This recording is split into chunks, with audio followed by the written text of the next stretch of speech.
अस्सलाम वालेकुम व्यूअर्स, कैसे हैं आप? उम्मीद है कि आप खैरियत से होंगे।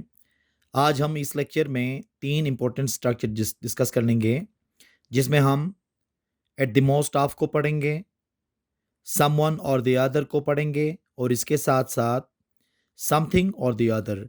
इनका इस्तेमाल हम कब करते हैं, कैसे वो उर्दू जुमले होते हैं जिनको ट्रांसलेट करने के लिए हम इनको इस्तेमाल करते हैं जब हम इंग्लिश में ट्रांसलेट कर रहे होते हैं। तो इन सब को हम तफ़सीलन इस क्लास में डिस्कस कर लेंगे। वो तमाम व्यूअर्स जिन्होंने अभी तक चैनल सब्सक्राइब नहीं किया है, आप चैनल सब्सक्राइब करके बेल का आइकन दबा लें ताकि हर नोटिफिकेशन आपको आसानी से मिल सके। तो आइए वन बाय वन इनको मुख्तलिफ एग्जाम्पल्स के ज़रिए हम इनको समझने की कोशिश करते हैं। सबसे पहले हम पढ़ लेते हैं एट द मोस्ट।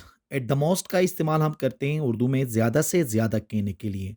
जहाँ कहीं पे भी ये लफ्ज़ आ जाए ज़्यादा से ज़्यादा, तो उसको ट्रांसलेट करने के लिए हमने इंग्लिश में क्या इस्तेमाल करना होता है? एट द मोस्ट का इस्तेमाल करना होता है। इसका फ़ॉर्मूला कुछ इस तरह से बनेगा।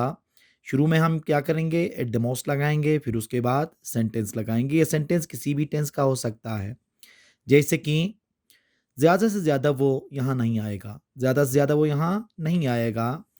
At the most, he will not come here. At the most, he will not come here.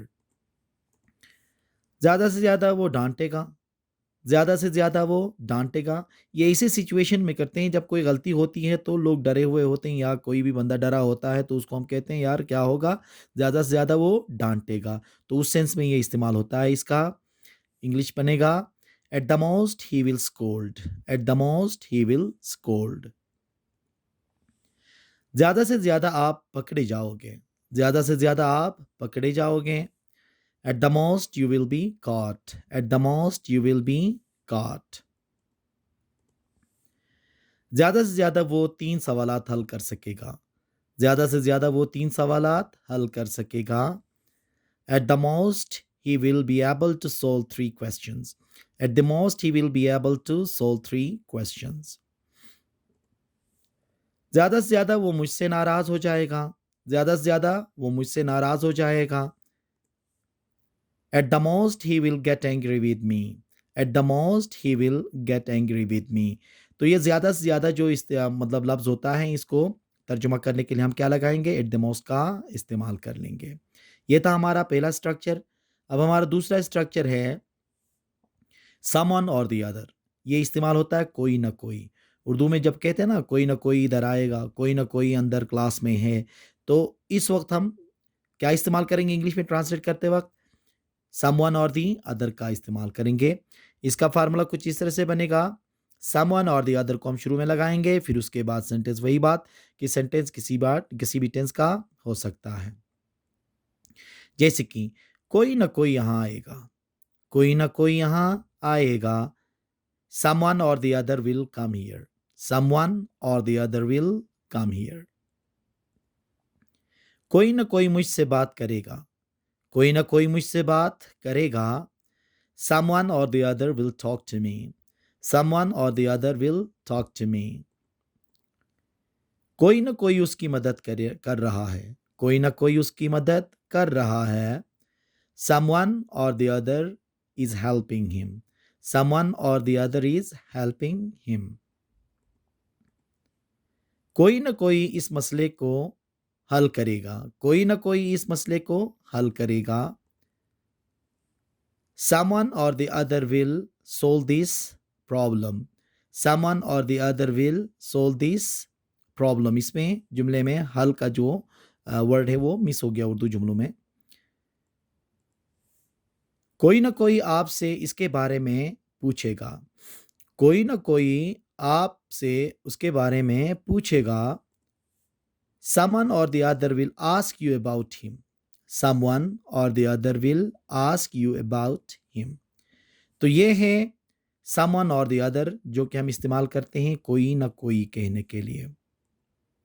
तीसरा स्ट्रक्चर है something or the other, something or the other. इसमें क्या होगा? कुछ न कुछ। जैसे कहते हैं ना कुछ न कुछ आपको पता है, कुछ न कुछ समझ में आ रहा होगा।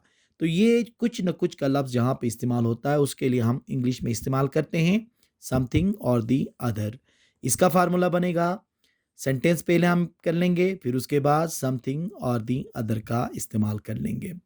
जैसे कि आपको कुछ न कुछ तो करना पड़ेगा। आपको तो कुछ न कुछ करना पड़ेगा। तो क्या होगा?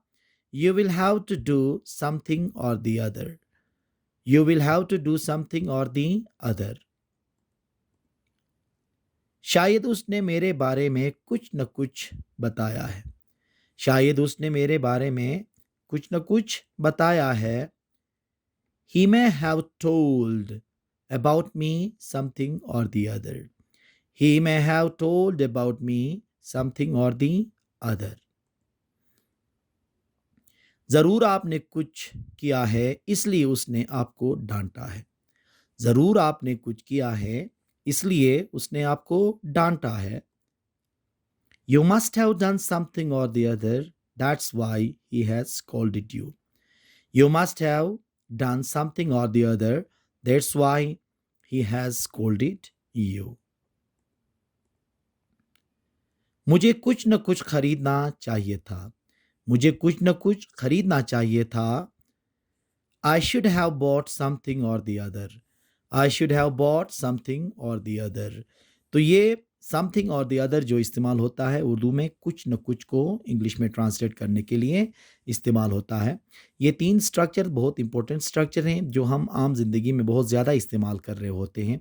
तो जब भी हम अंग्रेज़ी बोल रहे होते हैं तो इनको हमने इस्तेमाल करना है। ऐसे जुमलों को हमने ट्रांसलेट करने के लिए अगर ऐसे स्ट्रक्चर इस्तेमाल करें तो हमारे लिए इंग्लिश बोलना बहुत ज़्यादा आसान होता है।